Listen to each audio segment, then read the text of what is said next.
여러분, 인생을 살다 보면 많은 유혹들이 찾아옵니다. 현대인들에게 가장 많이 찾아오는 유혹이 있다면 그것이 무엇일까요? 어떤 사람은 육신의 감각을 통한 유혹일 수 있습니다. 어떤 사람은 쾌락에 대한 유혹일 수 있습니다. 어떤 사람은 부하려는 욕망에 대한 유혹일 수 있습니다. 어떤 사람은 명예와 권세에 대한 유혹일 수 있습니다. 우리 자녀들에게는 인터넷 게임에 대한 유혹이 있을 수 있습니다. 여러분, 우리 자녀들에게는 스마트폰에 대한 유혹이 있어서 점점점 여러분 중독이 될 수도 있습니다. 사이버상의 게임을 하다가 가상과 현실을 구분하지 못해서 아이들이 변해갑니다. 성격도 변해가고 성적도 떨어지고 친구 관계가 나빠지고 가족 간의 거리도 멀어집니다. 직장인들은 이렇게 화창한 가을 날씨에 모든 일상에서 벗어나서 여러분 여행을 하고 싶은 유혹도 있습니다. 어떤 사람은 술이나 사행성 도박에 빠질 수도 있습니다. 그래서 한때 잘 나가던 사람들은 하루아침에 어느 날 무너지기 시작합니다. 어떤 분야의 최정상이었던 사람이 유혹에 덫에 걸려서 비참하게 무너져 내리는 것을 볼 수 있습니다. 왜 그렇습니까? 공부는 잘했는데, 운동은 잘했는데, 사업은 잘했는데, 일은 잘했는데, 인생을 성실하게 살았는데 많은 사람들이 유혹 앞에서 무너져 버립니다. 사랑하는 성도 여러분, 오늘 여러분은 어떻습니까? 조선시대에 벽계수라는 사람이 있었습니다. 그는 세종대왕의 증손이었습니다. 벽계수는 그 당시 많은 양반들이 황진이에게 빠져서 양반 채통을 잃고 정신을 못 차리자 그들을 비웃었습니다. 양반이 채통이 있지 일개 기생에게 마음을 빼앗겨서 쩔쩔매다니. 여봐라, 내 친히 황진이를 만나보리라. 벽계수는 마음을 단단히 먹고 한 걸음에 황진이가 있다는 송도로 갔습니다. 이 소식을 들은 황진이는 보름달이 휘영청 밝게 뜬 밤에 아름다운 정자에 앉아서 시 한 수를 읊조립니다. 여러분도 잘 아시는 것입니다. 청살리 벽계수야, 수의감을 자랑 마라. 일도 창의하면 돌아오기 어려우니 명월이 망공산하니 쉬어간들 어떠리. 해석하자면 벽계수씨, 뭘 그리 황급히 가십니까? 물이 바다에 도착하면 다시 돌아올 수 없듯이 우리 인생도 한 번 지나가면 그만인데 나 명월이가 여기 있습니다. 함께 즐겨보면 어떻겠소? 벽계수는 이 소리에 놀라서 뒤를 돌아보는데 그곳에 절세미인 황진이가 환한 미소로 자기를 바라보고 있는 거예요. 그 아름다운 모습에 벽계수가 어떻게 됩니까? 넋이 빠져버립니다. 정신이 나가버리는 거예요. 혼절한 벽계수가 타고 왔던 말 위에서 그대로 떼어 떨어져 버립니다. 이것을 본 황진이가 벽계수라는 위인이 그도 별 볼 일이 없는 남자라고 비웃으면서 그 자리를 떠나갑니다. 여러분, 벽계수는 한평생 이 사건을 매우 부끄럽게 여기며 살았습니다. 사랑하는 성도 여러분, 이 세상에 유혹을 이길 사람이 있을까요? 여러분은 어떻게 생각하십니까? 우리는 지난 시간에 무릇 지킬 만한 것보다 내 마음을 지키라고 말씀을 드렸습니다. 우리가 왜 마음을 지켜야 합니까? 세상에서 가장 치열한 전쟁터가 38선이 아니고 가장 치열한 전쟁터가 강화문 가서 이렇게 하는 것이 아니고 우리의 마음이기 때문입니다. 우리의 마음은 하루에도 수없는 공격을 받습니다. 그만큼 우리 마음은 가치가 있기 때문입니다. 그만큼 우리 마음은 중요하기 때문입니다. 그러므로 마음은 생명의 근원입니다. 사람이 마음을 어떻게 먹느냐에 따라서 살기도 하고 죽기도 한다는 것입니다. 사람이 마음을 어떻게 먹느냐에 따라서 행복과 불행이 결정이 됩니다. 사람이 마음을 어떻게 먹느냐에 따라서 인생을 의미 있게 살 수도 있고 무의미하게 살 수도 있습니다. 사람이 마음을 어떻게 먹느냐에 따라서 하나님 앞에 충성되게 살 수도 있고 반역하며 살 수도 있습니다. 사람이 마음을 어떻게 먹느냐에 따라서 유혹을 이길 수도 있고 넘어질 수도 있습니다. 그러므로 사람은 마음이 중요합니다. 하나님도 우리에게 마음의 중심을 달라고 요구합니다. 너의 마음을 나에게 달라고 요구하십니다. 그런가 하면 원수 마귀도 우리의 마음을 차지하려고 공격하고 찾아 들어옵니다. 그래서 마음은 치열한 영적인 전쟁터입니다. 그러므로 마음을 잘 지키시길 축원합니다. 저를 향하여 선포합니다. 아싸, 꿈 같은 일이 일어납니다. 그렇다면 우리가 마음을 어떻게 지킬 수 있습니까? 지난 시간에 우리의 귀를 조심해야 한다고 말씀을 드렸습니다. 귀를 잘못 빌려주면 안 됩니다. 귀를 아무한테나 잘못 주면 안 됩니다. 그래서 옛날 선인들은 잘못 들으면 우물가에 가서 시냇가에 가서 막 귀를 씻는 거예요. 그런가 하면 눈을 조심해야 한다고 말씀을 드렸습니다. 좋은 것을 보고 배울 수 있도록 우리는 그렇게 자녀들을 가르쳐야 합니다. 그런가 하면 입을 조심해야 한다고 말씀을 드렸습니다. 입을 열어서 광학 현미경으로 들여다봐도 여러분의 입속에는 쾌사가 없고, 저와 여러분의 입속에는 남을 혐오하는 말이 없고, 저와 여러분의 입속에는 남을 디스하는 말이 없고, 저와 여러분의 입속에는 항상 생명으로 충만하시길 축원합니다. 그런가 하면 발을 조심해야 한다고 말씀을 드렸습니다. 기도하는 발걸음도 훈련이 되어야 합니다. 여러분, 예배당에 나오는 발걸음도 훈련이 되어야 합니다. 영혼을 구원하는 전도의 발걸음도 훈련이 되어야 합니다. 이런 은혜가 있기를 축원합니다. 저를 향하여 선포합니다. 아싸, 꿈 같은 일이 일어납니다. 그렇다면 여러분, 오늘 본문은 유혹에서 승리하라, 유혹에서 어떻게 우리가 승리할 수 있는가, 이런 제목으로 말씀을 좀 나누고자 합니다. 여러분, 우리가 사는 세상은 죄가 주관하고 사망의 법이 주관합니다. 그래서 수많은 유혹들이 우리에게 주어집니다. 파도처럼 밀려옵니다. 이런 세상에서 우리가 어떻게 유혹에서 승리하면서 살아갈 수 있을까요? 우리 자녀들이 어떻게 유혹에서 승리하면서 살아갈 수 있을까요? 먼저 우리를 유혹하는 죄의 특성을 알아야 합니다. 그럼 죄의 특성은 어떠한데요? 첫째로, 죄는 음녀와 같다고 합니다. 우리 여성분들은 오해가 없으시기 바랍니다. 왜 성경에서 죄를 음녀로 표현을 했을까요? 여자가 죄가 많아서일까요? 아닙니다. 죄의 특징이 음녀를 닮았기 때문입니다. 여러분, 인간은 죄를 싫어하는 존재가 아닙니다. 왜 그렇습니까?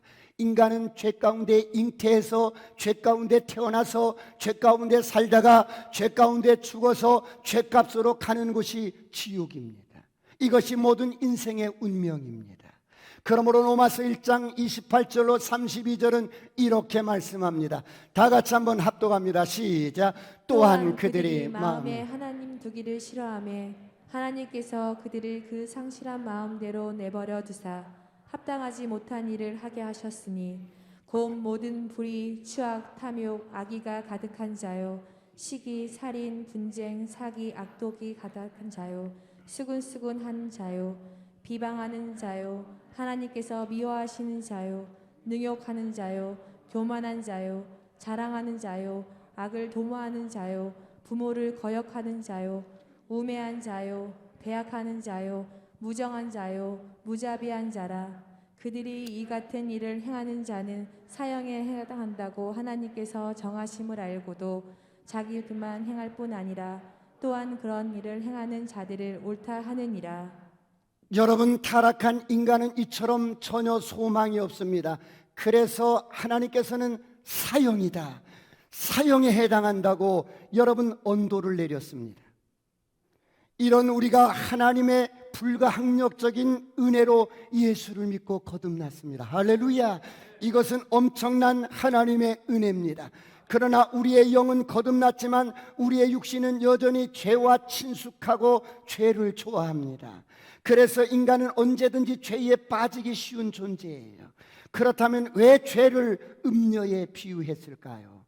여러분, 아름답고 매력 있는 여자가 유혹을 할 때 그 유혹을 거부하기가 어려울 만큼이나 죄의 속성이 이와 같다는 거예요.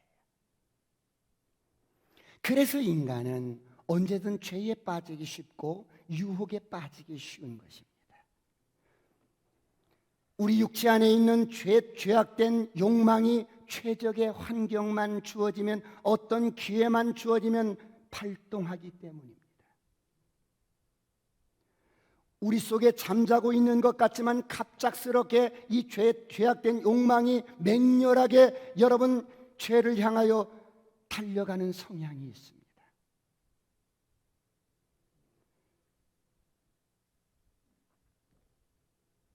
그런데 여러분, 이런 유혹의 속성이 언제 어떻게 드러납니까?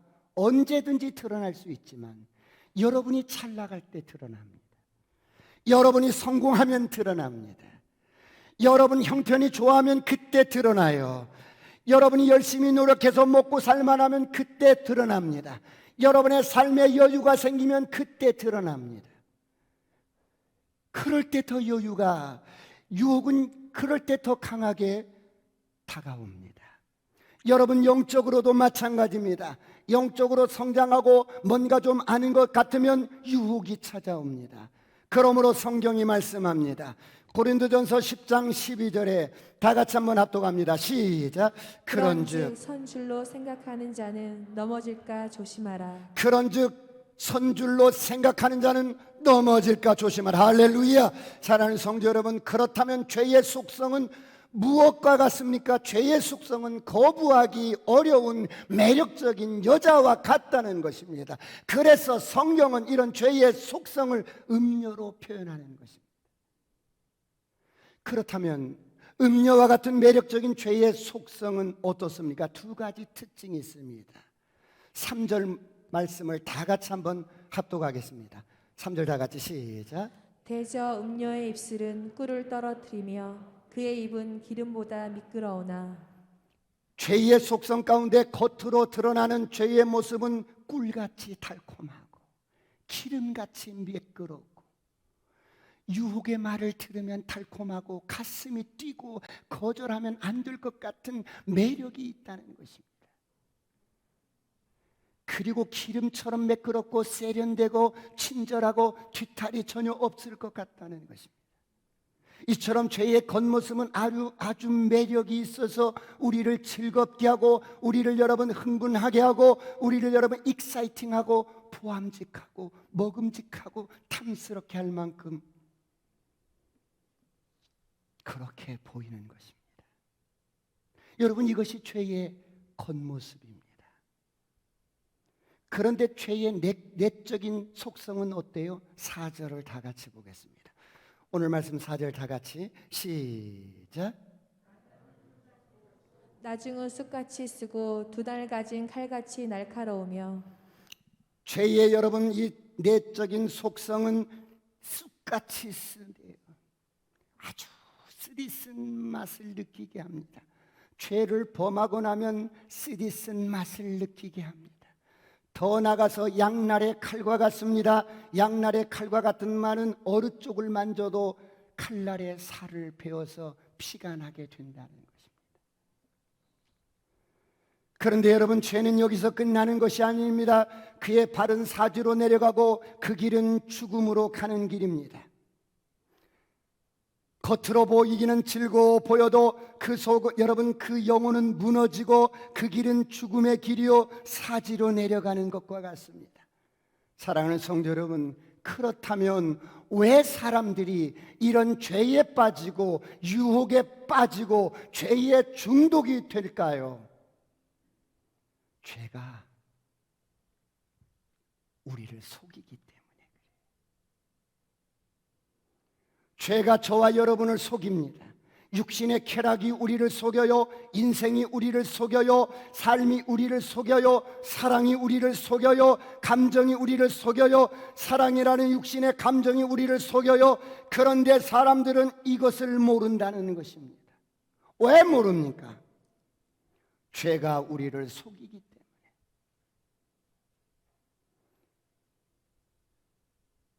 죄가 저와 여러분을 속이고 우리 자녀들을 속입니다. 그래서 6절을 보시겠습니다. 오늘 본문 말씀 다 같이 합독합니다. 시작. 그는 생명의 평탄한 길을 찾지 못하며 자기 길이 든든하지 못하여도 그것을 깨닫지 못하느니라. 그것을 깨닫지 못하는 거예요. 죄는 우리로 하여금 몽롱하게 하여서 실제를 깨닫지 못하게 합니다. 죄에 취하면 분별력을 잃어버려요. 죄에 취하면 위험한 데 가도 여러분 위험한 데 빠져서 계속 그것을 발견하지 못하게 우리의 눈을 혼미케 합니다. 죄의 결과가 무엇인지 모르고 그 죄의 길을 따라갑니다. 그런데 그 결과가 어떠합니까? 9절 10절을 보겠습니다. 9절 10절 다 같이 한번 합독합니다. 시작. 두렵건대 내 존령이 남에게 잃어버리게 되며 내 수완이 잔인한 자에게 빼앗기게 될까 하노라. 두렵건대 타인이 내 재물로 충족하게 되며 내 수고한 것이 외인의 집에 있게 될까 하노라. 죄를 따라가면 존영을 잃어버린다. 죄를 따라가면 아름다운 내 이름과 영광이 손상을 입게 된다. 적들이 생겨나고 보복을 받게 된다. 그러므로 죄를 통하여 얻는 소득은 다 빼앗기게 되고 마지막은 한탄하게 된다. 아들아 죄에 속지 마라. 죄의 대가로 치러야 할 대가는 재물을 상실하게 되고 생명을 단축하게 되고 육체의 쇠잔함이 오고 그때 내가 왜 그랬지? 그러지 말았어야 했는데 이렇게 후회하게 된다. 그러나 죄가 저와 여러분을 우리 자녀들을 언제까지 속입니까? 14절을 보겠습니다. 14절 다 같이 시작. 많은 무리들이 모인 중에서 큰 악에 빠지게 되었노라. 하게 될까 염려하노라. 많은 사람들 가운데 망신을 당할 때까지 대망신을 당할 때까지 간다는 거예요. 여러분 이것이 죄의 목적이에요. 공개적인 수치를 당하고 모든 것을 잃어버릴 때까지 몸과 마음과 영혼이 망가지고 모든 것을 잃어버릴 때까지 죄는 우리로 하여금 깨닫지 못하게 하고 계속적으로 우리를 속이고 끝까지 가는 겁니다.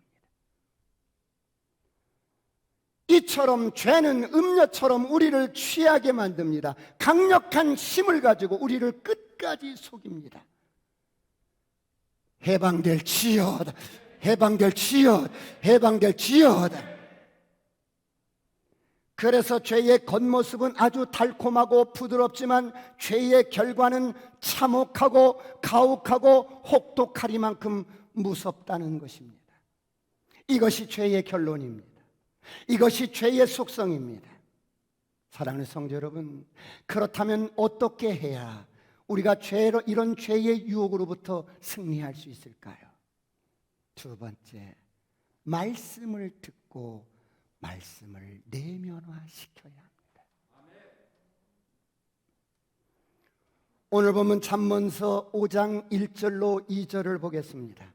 다 같이 합독합니다. 시작. 내 아들아 내 지혜에 주의하며 내 명철에 내 귀를 기울여서 근신을 지키며 내 입술로 지식을 지키도록 하라.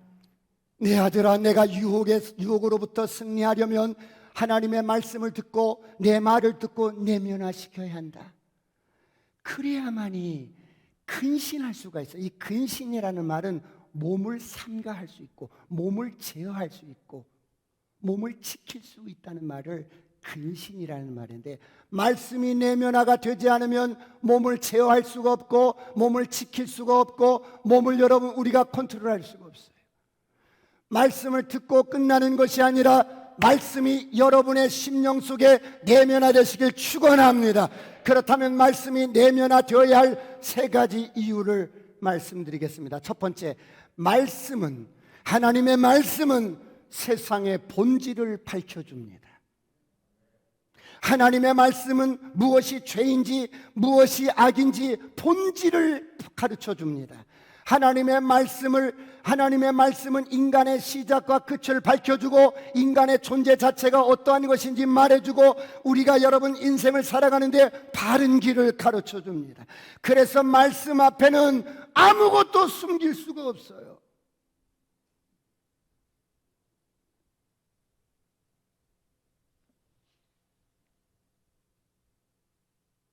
그러므로 우리가 말씀을 들을 때 우리가 어떻게 해야 합니까? 오늘 본문 잠언서 5장 12절 13절을 보겠습니다. 다 같이 합독합니다. 시작. 말하기를 내가 어찌하여 훈계를 싫어하며 내 마음이 꾸지람을 가벼이 여기고 내 선생의 목소리를 청종하지 아니하며 나를 가르치는 이에게 귀를 기울이지 아니하였던고. 훈계를 싫어하지 마라. 꾸지람을 가볍게 여기지 말라고 말씀합니다. 하나님의 음성을 가볍게 여기지 말고 하나님의 훈계를 가볍게 여기지 말고 하나님의 음성을 듣고 청종하며 거기에 귀를 기울이라고 말씀합니다. 그런데 많은 사람들은 어떻게 합니까? 말씀을 가볍게 여깁니다. 말씀을 붙들지 않습니다.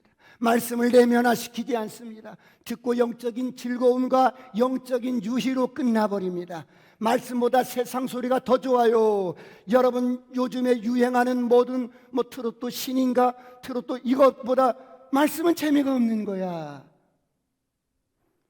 그래서 말씀보다 세상을 따라갑니다. 죄에 빠집니다. 여러분 이 세상에 많은 사람들이 나름대로 분명한 똑똑하고 분별력을 가지고 있다고 생각합니다. 그러나 사실 그렇지 않아요. 하나님을 모르는 사람들은 죄가 뭔지를 모릅니다. 그래서 죄에 대한 분명한 의식이 없어요. 여러분 죄란 절대 기준이 없이는 성립이 안 되는 거예요. 하나님이란 말씀이란 절대 기준이 없으면 죄는 성립이 되지 않는 거예요. 요즘같이 포스트 모더니즘 시대에는 절대 진리를 인정하지 않습니다. 내가 편하면 진리야. 내가 좋으면 진리야. 내게 불편한 건 진리가 아니야. 너에게는 진리일지 몰라도 나는 아니야. 이렇게 사는 세상에서 여러분 죄를 규명할 수 있겠어요? 절대적인 진리가 없으면 하나님의 말씀이 아니면 죄는 규명될 수가 없는 거예요.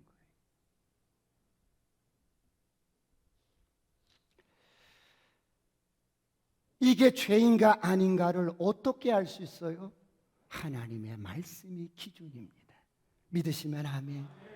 그러므로 히브리서 4장 12절은 이렇게 말씀합니다. 내가 생각하는 것이 죄인가 아닌가 이것이 뭔가 잘 모를 때 하나님의 말씀은 정확하게 갈라놓습니다. 정확하게 분별할 수 있습니다. 히브리서 4장 12절 다 같이 합독합니다. 시작. 하나님의 말씀은 살아있고 활력이 있어 자유의 날선 어떤 검보다 예리하여 혼과 영과 및 관절과 골수를 찔러 쪼개기까지 하며 또 마음의 생각과 뜻을 판단하나니 하나님의 말씀은 살아있고 활력이 있어서 좌우의 날선검처럼 내 생각을 분별할 수 있도록 내 혼이 뭔지 육신의 생각이 뭔지 죄가 뭔지 정확하게 갈라서 분별하게 하신다는 거예요. 그러므로 말씀을 붙드시길 축원합니다. 말씀을 내면화시키길 축원합니다.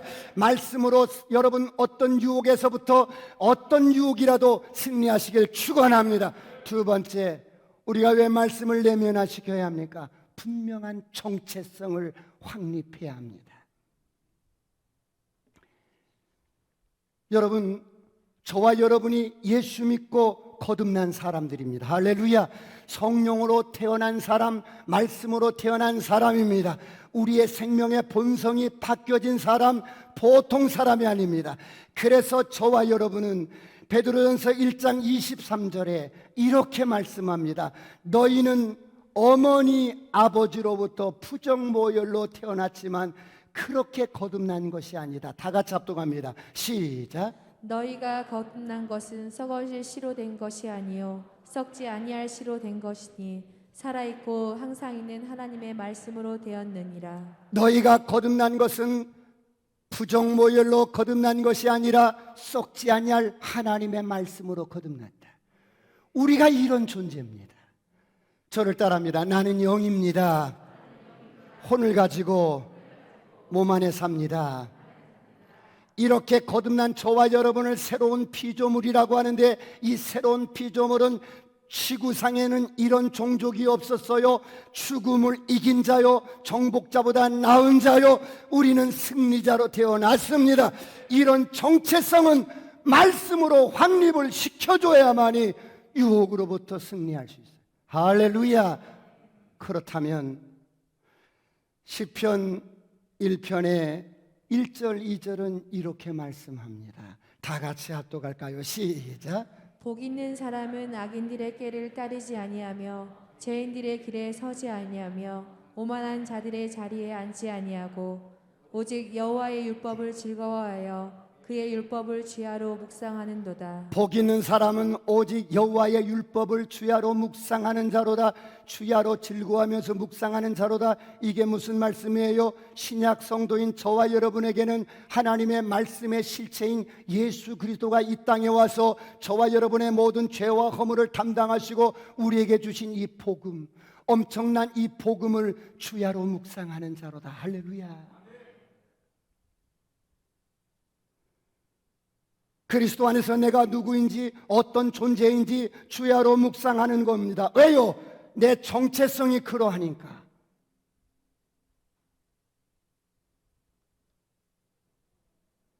오늘 저와 여러분은 보통 사람이 아닙니다. 저를 향해 선포합니다. 아싸, 꿈 같은 일이 일어납니다. 나는 빛입니다. 내게는 어둠이 없습니다. 우리 아이들에게 자꾸만 이런 정체성을 말씀으로 확립시켜 주시고 복음으로 확립을 시켜주는 겁니다. 그래서 여호수아서 1장 8절은 이렇게 말씀합니다. 다 같이 한번 합독합니다. 시작. 이 율법책을 내 입에서 떠나게 하지 말며 주야로 그것을 묵상하여 그 안에 기록된 대로 다 지켜 행하라. 그리하면 내 길이 평탄하게 될 것이며 내가 형통하리라. 이 율법책을 내 입에서 떠나지 말게 하고 주야로 묵상하라고 하는데, 이 율법책이 뭐예요? 말씀의 실제 되신 예수 그리스도가 이 땅에 와서 우리를 위해서 이뤄놓으신 모든 이 복음을 떠나지 말게 해라.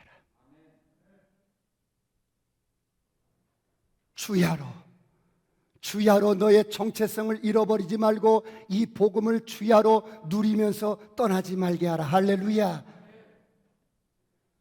우리 아이들에게 자꾸 이런 정체성을 가르쳐주고 인식시켜주고 확립시켜줘야 합니다. 그러면 우리 자녀들이 사행성 오락에 빠지지 않고 일탈하지 않습니다.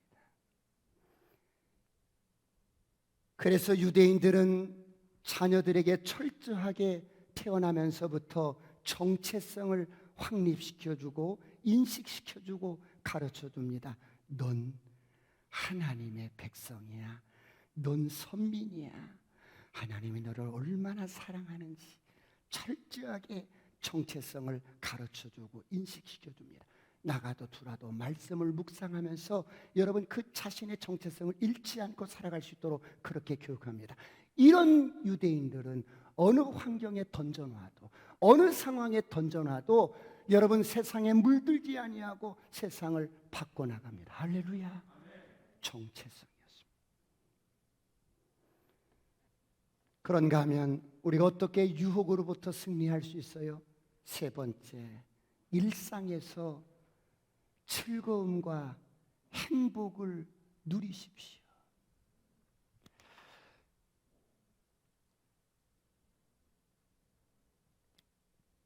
복음을 가진 사이들이 왜 일탈을 할까요?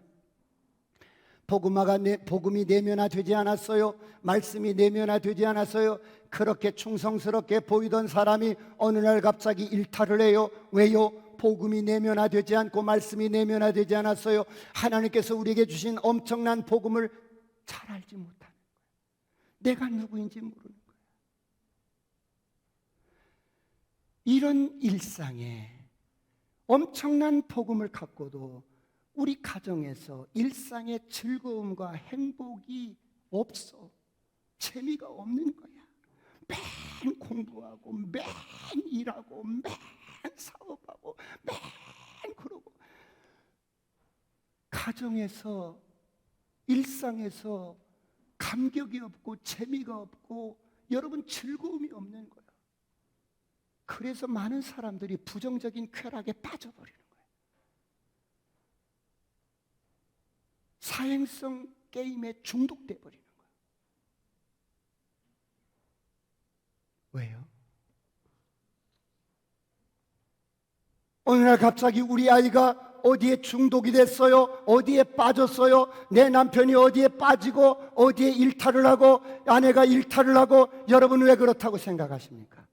여러분에게 주신 일상 속에서 정말 행복하고 재미있고 즐겁고 감동적이고 기쁨이 넘치는다면 그럴 수 있겠어요? 그런데 우리는 미래의 행복을 담보로 지금 맨 공부하고 맨 여러분 일만 하고 여러분 삶의 균형도 없는 거예요. 어쩌면 일에 중독돼서 살잖아요. 워라벨이라는 삶의 균형이 없는 거야.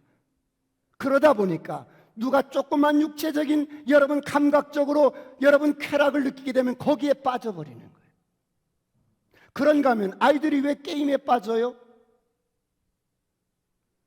여러분 게임을 하면 작은 내가 펑션만 이렇게 터치를 해도 리액션이 바로 오는 거야. 그러니까 이게 재밌는 거예요. 일상이 재미가 없어요. 무슨 행복이야, 무슨 감동이야, 뭘 즐겨? 아무것도 없잖아요. 한번 턱 빠지게 웃어본 적 있으세요? 여러분 그렇게 가족끼리 행복하고 즐거운 시간이 언제 있었어요? 그렇기 때문에 유혹 앞에서 그냥 무너지는 거예요. 별것도 아니야. 가서 찾아가 보면 정말 못생겼어. 그런데 목숨을 거는 거예요. 아니, 목사님, 저보다 인물이 잘났으면 제가 이해라도 하겠어요.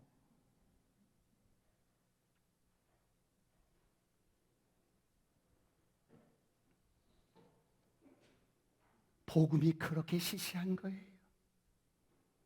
복음 때문에 기쁘고 즐겁고 아이들이 여러분 학교 갔다 오면 작은 소리라도 듣고 웃으면서 그렇구나.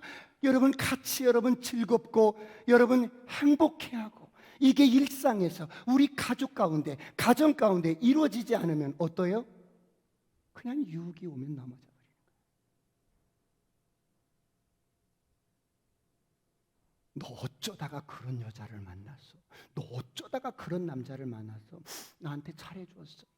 만나면 재밌어. 너무 단순하지 여러분.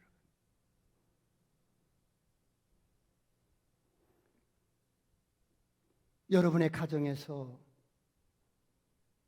자녀들과 함께 기쁘고 즐거웠던 때가 언제였어요? 기억 좀 해보세요.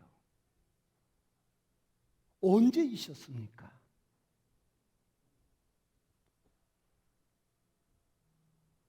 그래서 우리 자녀들이 일탈해서 중독에 빠지고 사행성 게임에 빠지고 오락에 중독이 되고 때로는 어때요? 마약에 중독이 돼요.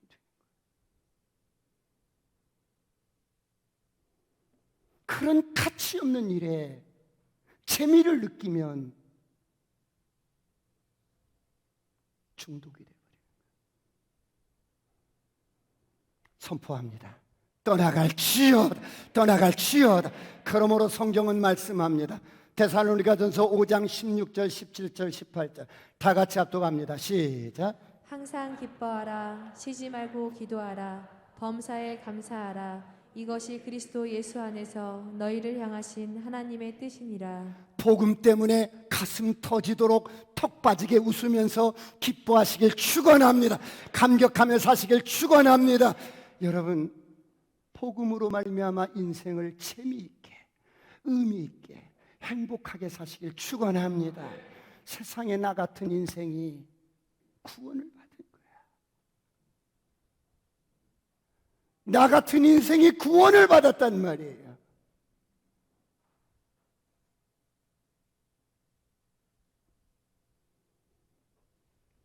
어머니 모태로부터 죄 가운데 잉태되고 죄 가운데 태어나서 죄를 물먹듯이 마시면서 죄 가운데 살다가 죄값으로 죽어가는 것이 지옥인데, 이런 인생의 운명이, 나 같은 인생이 예수님이 나를 구원하셨다는 거예요.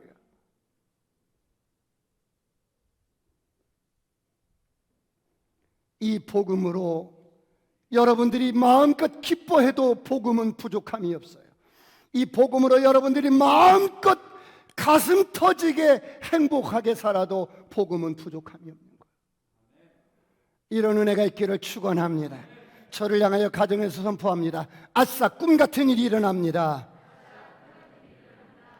마지막으로 유혹으로부터 승리하기 위해서는 어떻게 해야 합니까? 큰 세 번째입니다. 자기 약점을 인정하고 사전에 딱 결정을 해놓는 겁니다. 이게 무슨 말이냐면, 난 유혹에 자신 있어. 난 어떤 유혹도 안 넘어갈 자신 있어. 여러분, 자신하지 마세요. 죄의 유혹 앞에서 객기 부리지 마세요. 왜 사람이 중독에 빠지는 줄 아세요? 나는 언제든지 유혹을 이길 수 있다고 생각을 하는 거예요. 왜 사람이 죄의 중독에 빠지는 줄 아세요? 난 언제든지 돌아설 수 있다고 생각하는 거예요. 난 언제든지 그만둘 수 있어. 난 언제든지 끊을 수 있어. 난 언제든지 아니, 언제든지 정리할 수 있다면, 언제든지 끊을 수 있다면 지금 끊으세요. 할렐루야. 언제든지 정리할 수 있다면 지금 정리하세요. 할렐루야. 언제든지 돌아설 수 있다면 지금 돌아서세요.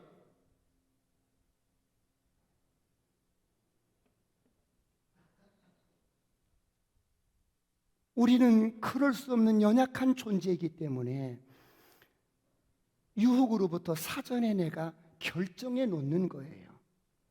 이것을 일이 일어나기 전에 미리 그런 일이 있을 때를 대비해서 나는 이렇게 하리라고 결정해 놓는 것을 여러분 사전 결정의 원리라고 하는데, 어떤 유혹 속에 들어가면 그때 바른 결정을 할 수가 없는 거야.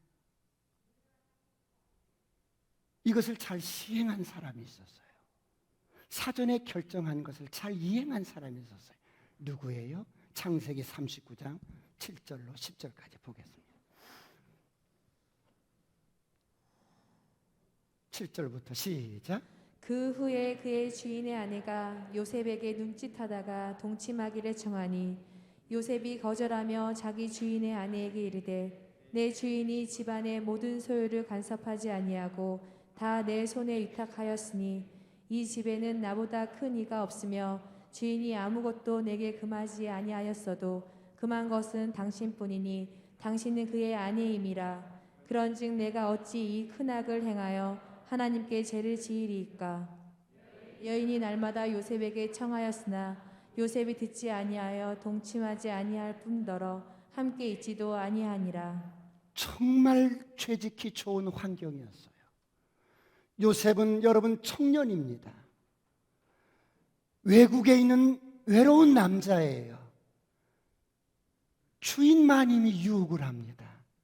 이 유혹을 거절했더니 계속해서 집요하게 날마다 동침하자고 유혹을 합니다. 내가 사전에 결정하지 않았더라면 모른 척하고 끌려갈 수도 있는 그런 상황이야. 그런데 요셉은 사전에 딱 결정한 거예요.